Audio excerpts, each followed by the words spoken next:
Salam alaikum les filles, aujourd'hui je viens vous présenter la recette des mhencha au poulet et je vais cibler la confection de la pâte.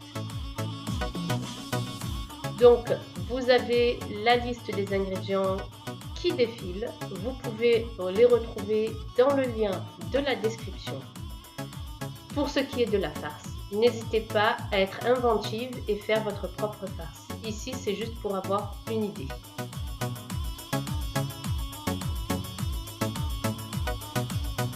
Et on en vient donc à la préparation de cette fameuse pâte. Donc en règle générale, on peut utiliser la pâte philo pour faire les mhencha. Moi je préfère faire ma propre pâte qui est très simple. Donc elle est composée donc de 400 g de farine. Ici donc je vous ai mis même des mesures. Donc pour 2 mesures de farine, voilà, la moitié d'une mesure de semouline, donc de semoule extra fine. C'est comme si en fait on confectionnait la pâte pour faire une semaine. Donc voilà, ici 150 g de semouline. On a de l'eau froide. Et on rajoutera le sel plus tard. Donc là, je le fais dans mon pétrin, comme d'habitude. Vous pouvez le faire très bien à la main, tant qu'à la fin donc, du pétrissage, la pâte ne colle pas au bord de votre cuve. Donc comme je vous ai dit, ça s'apparente à la pâte amsemen. Sauf que moi, j'ai aussi ma propre recette de pâte amsemen avec plein d'astuces que je vous donnerai très prochainement. Donc là, j'ai mis voilà, une bonne pincée de sel. Je vais mélanger avec le pétrin.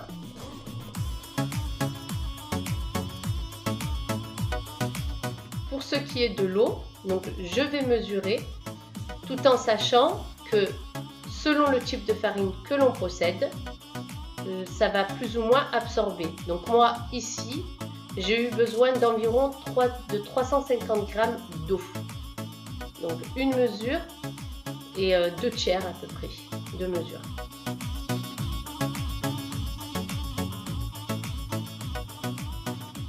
Donc j'insiste sur le fait qu'il faut de l'eau froide. Hein. Pas de levure chimique, pas de levure boulangère, rien du tout. On doit obtenir une pâte qui ne colle pas à la cuve.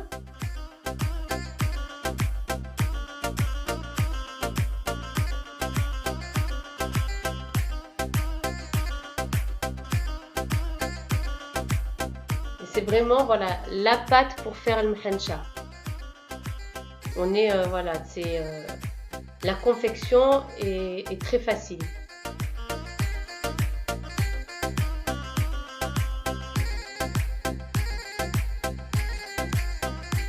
Donc voilà, là j'étais en vitesse 1, une fois que j'ai fini de rajouter mon eau. Donc si vous voyez que la pâte est un peu collante, vous pouvez rajouter de la farine. Donc ici on passe en vitesse 2. On laisse pétrir quelques secondes, on passe en vitesse 3, donc vous voyez que la pâte ne colle plus au bord de la cuve. Donc là je vais passer en vitesse 4, quelques secondes, pas plus. Et je vais éteindre mon robot. Donc pour pouvoir en fait finir de la pétrir sur le plan de travail, pour être sûr d'obtenir la bonne élasticité.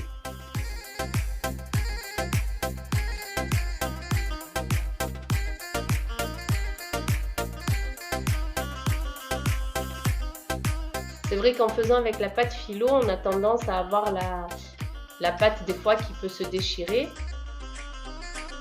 Mais c'est vrai qu'avec celle-là, certes, c'est comme pour le meloui, des fois on peut avoir vite fait un petit trou, mais ça ne se verra pas à la cuisson. Tandis qu'avec la pâte philo, ça se voit.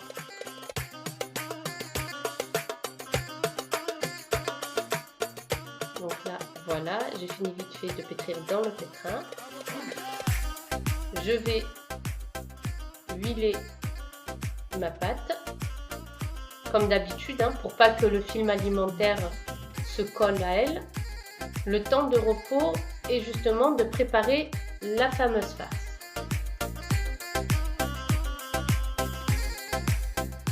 Donc voilà, on filme la pâte au contact. Voilà, moi je mets bien sur la cuve et après je plonge la main pour que ça la couvre d'un coup et je passe un peu sous la pâte.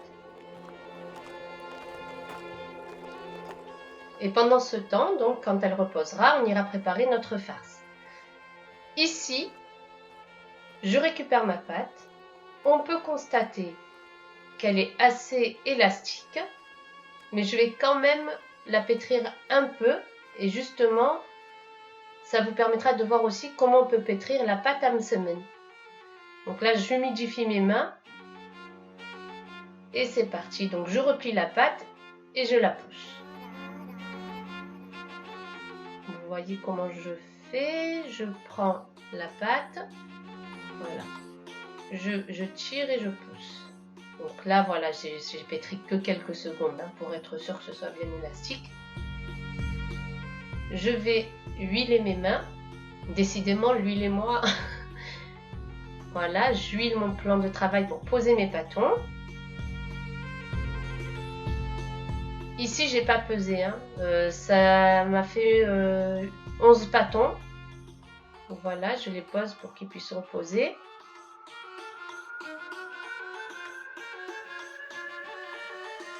Donc vous voyez, j'ai formé un boudin vite fait et je pince la pâte au bout. Donc ça me donne à peu près la même quantité à chaque pâton.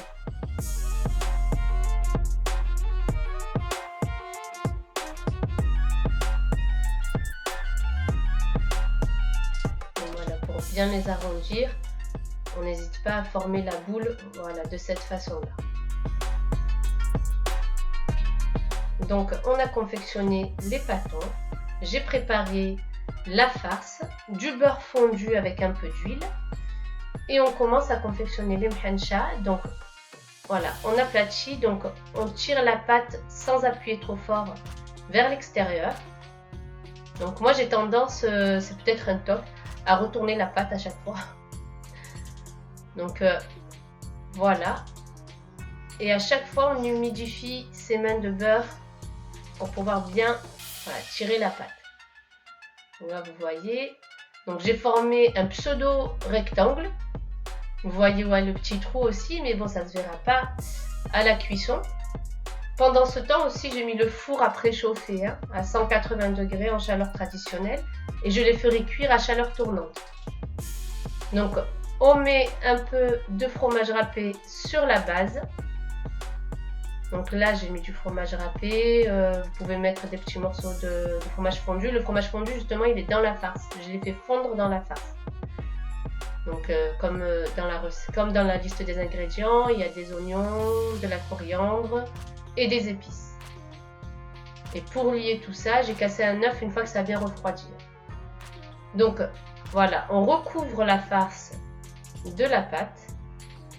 Et on retourne et on badigeonne de temps en temps avec les doigts de beurre.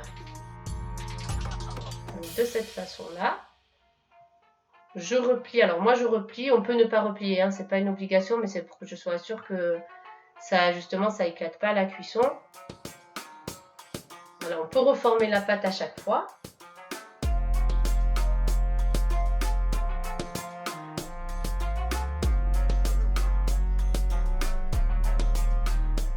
On l'enroule délicatement.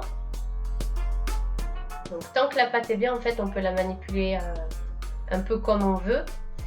Donc, et là, vous voyez, je l'ai retournée pour recouvrir en fait. Voilà. Donc vous pouvez l'aplatir délicatement pour l'allonger. Et donc après, vous formez le boudin. Donc là, je vous le retourne.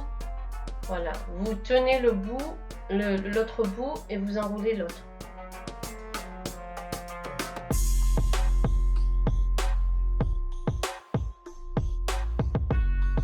Donc j'en fais un deuxième, un peu plus rapidement, hein. J'ai mis la vitesse rapide pour pas vous faire perdre votre temps.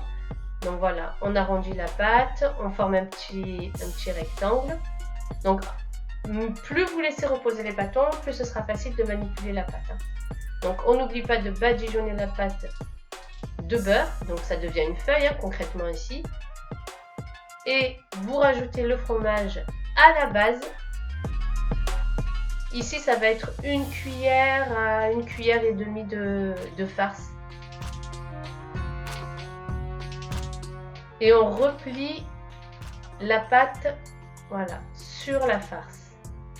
Et on enroule. Il ne faut pas trop oublier de... Si vous avez déjà bien badigeonné avant, vous n'êtes pas obligé de badigeonner, mais voilà, c'est toujours bien pour apporter ce feuilletage en fait. Vous voyez là par exemple ici, j'ai refermé à la fin. Après, il y en a qui ne referment pas. Donc voilà. Et donc voilà, ça c'est pour que ce soit un peu plus beau. Vous voyez, on resserre et on ramène. Et voilà, ça donne le petit escargot. Donc la mhencha. Donc voilà, là c'était l'avant-dernière. Plus on avance dans les pâtons, plus ils deviennent élastiques. Donc et plus aussi ils deviennent... on peut plus former un escargot aussi. Et attention, c'est une recette là que je fais en plein mois d'avril, donc il fait quand même encore un peu frais.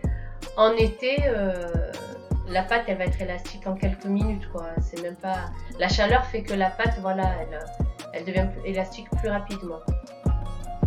Donc, on a fini les pâtons.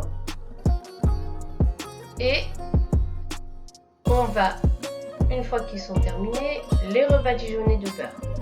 Vous pouvez faire une petite décoration en posant un peu de graines de pavot, bien de sésame, bien même des graines de nigel.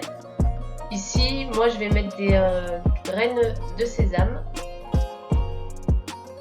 Donc on les badigeonne bien de beurre. Hein. C'est ça qui va apporter aussi le croustillant surtout à l'extérieur.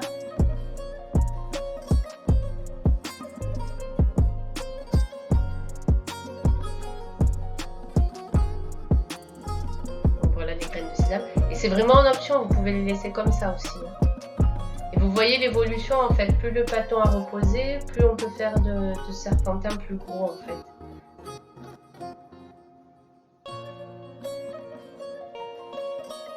Et ça va gonfler à la cuisson, mais pas énormément. C'est pour ça que je me suis permise de mettre toutes mes henchas dans le même plateau.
Donc on aura fini de mettre les graines de sésame et on les passera au four à chaleur tournante. Une fois qu'ils ont bien doré, voilà, on les sort. Ils sont prêts, croustillants. Ce qu'on doit faire surtout, c'est ne pas les laisser sur le plateau parce que justement il y a du beurre qui est ressorti un peu. Donc là, le plateau est gras. Là, je les rebadigeonne vite fait de beurre justement pour apporter justement un peu moins plutôt de croustillant et pour qu'ils ne s'assèchent pas surtout. Et par la suite, en fait, on va prendre une grille. Voilà, je vérifie en fait qu'ils soient croustillants. Et on va les poser donc sur cette grille pour qu'ils puissent refroidir.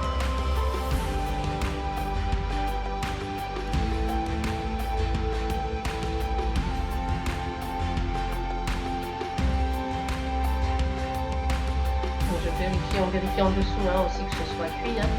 Nous en chaleur tournante, moi je le mets au niveau 2, au deuxième étage donc, du four. Et ça suffit amplement pour pouvoir les faire cuire au-dessus et en dessous.